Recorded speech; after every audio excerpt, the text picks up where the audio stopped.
How you doing, YouTube? Matt Massive Beer Reviews back with yet another review.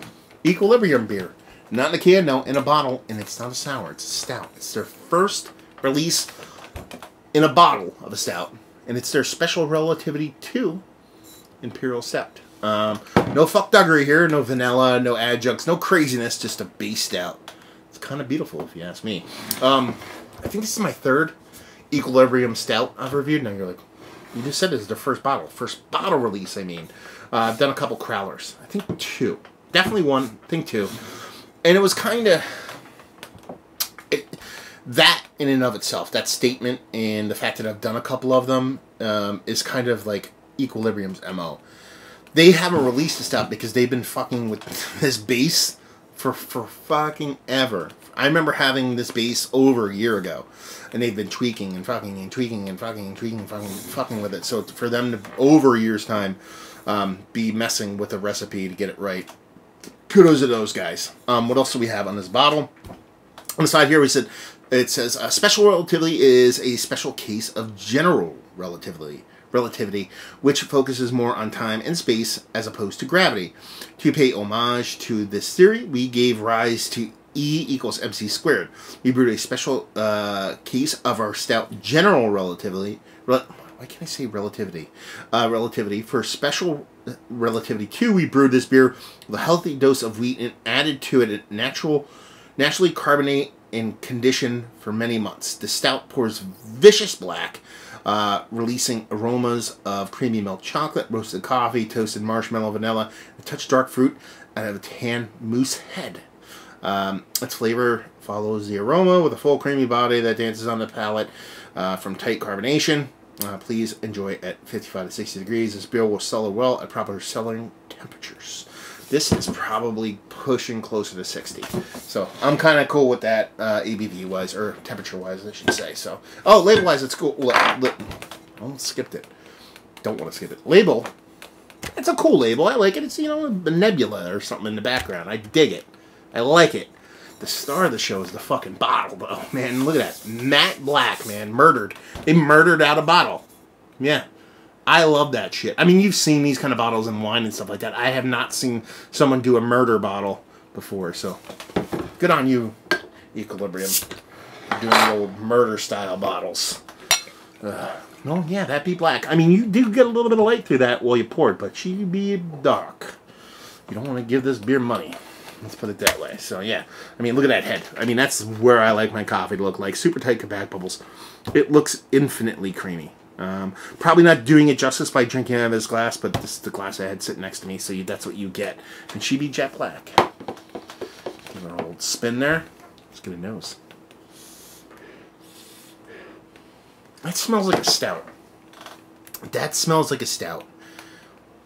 Is that a no shit Sherlock fucking moment for me? No, man. It smells like fucking stout.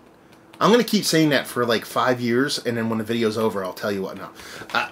There's so much adjunct out there.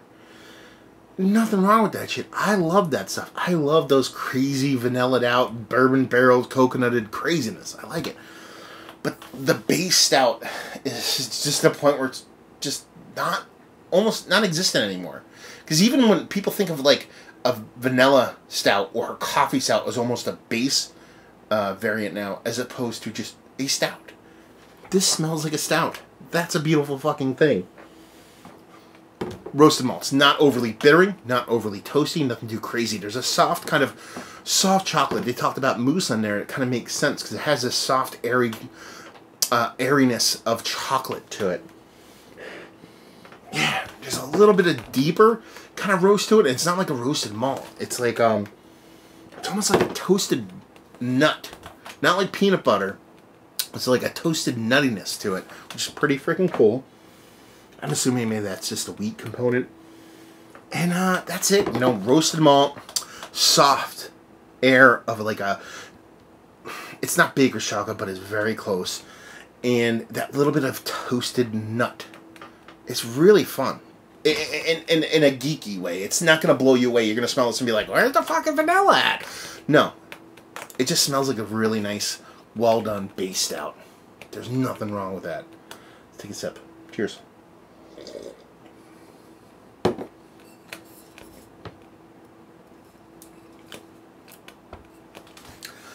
tasty. It's a really good stout. There's a little bit of the metallic tinniness to it. Just a little bit. I'm very susceptible to that. I've said this probably in the last 20 times I've gotten that kind of slight metallic tinniness, that slight kind of coininess.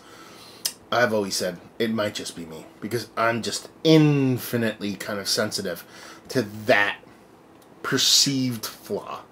But I'm so sensitive to it that it's so small that I'm okay with it. When I don't get it, I'm actually fucking ecstatic, though.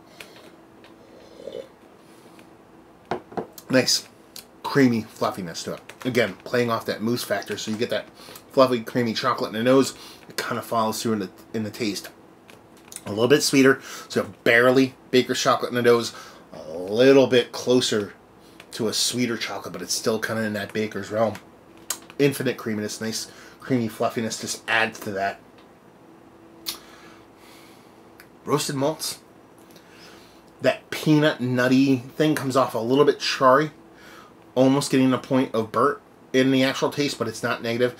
And the only thing, like I said, for me is that slight, very slight, each sip I've taken, this is like the third or fourth sip, that tinniness is smaller and smaller. But that's, again, stressing that that's a very much a me thing as opposed to a beer thing. Yeah, it's delicious. It's tasty. It's a fucking stout. It's a sub 10% stout. Like, I know you guys here are like, dude, we know that you've already told us that, but it's one of those things where it's such a fucking rarity in today's beer world to see a sub 10% core 4 stout. That it's like, I shouldn't be geeking out this much over it, but I am. And to see a kind of new brewery kind of make a beer like this, it just kind of does me, you know, it makes my heart flutter in a very fun way. Yeah, I like it. I dig it. It's delicious. It's tasty. It's not the best stout I've ever had in my life, but it's damn good. It brings enough to the table to kind of set it apart from the haves and the have-nots. You know, if you go to a lot of breweries like I do, you know, every brewery kind of has their stout they put on. It's elevated past a lot of what breweries just generically throw out there. But at the same time, they're bottling it, they're making it, they're putting it out there in a world that doesn't look for these kind of things. That just makes me so happy. I don't know. I'm just kidding. This is a very nerdy beer to me. To be perfectly honest with you, it's very like old bearded guy kind of beer, and then I think a lot of people who are like new into beer, or you know, if you got into beer over the past 5 years and you love your hazies and your pastry stouts, this might be like, oh, this is okay, whatever. I don't like it. It's just plain. I can feel that. People saying that. I can literally hear people typing on Untapped, because you can hear people type on a fucking smartphone, and saying that on Untapped as I'm reviewing this. But yeah, I dig it. I think it's fun. I like it. It kind of harkens back to just old base stouts in a very pretty, beautiful way. The only knock, like I said, is my personal perception that I'm super sensitive to that slight metallic tinniness that with each sip gets less and less. So that's a positive. So there you go. That's it. You know, just chocolate on chocolate in a very fluffy, creamy, moussey way, as I kind of described on a label. It's a very good way to explain it. And a beautiful mouthfeel. Simple in a beautiful, pretty way. Done and done. Let's talk about it. It's one of the better stouts I've had as of late. It's not in nor out. A base stout's core, nothing like added to it. That's the thing. I even have to roll on myself. Yes. But it's very simple, and that's a positive. I'm not saying that as a negative. Value and availability was $12. $12 for, you know, what is this, 500 milliliter? Yeah, 500 milliliter base stout. That's kind of pricey, but I can get down with it. I mean, the bottle itself with that matte, it's super sexy. So just that in itself had to cost like $4 for the bottle. And leave you with, if you like what we like this. If you've been drinking beer for over 15 years and you like stouts, you'll like this beer. If you like core 4 beers and if you like simple beer, you'll dig this. There you go. Another review in the books.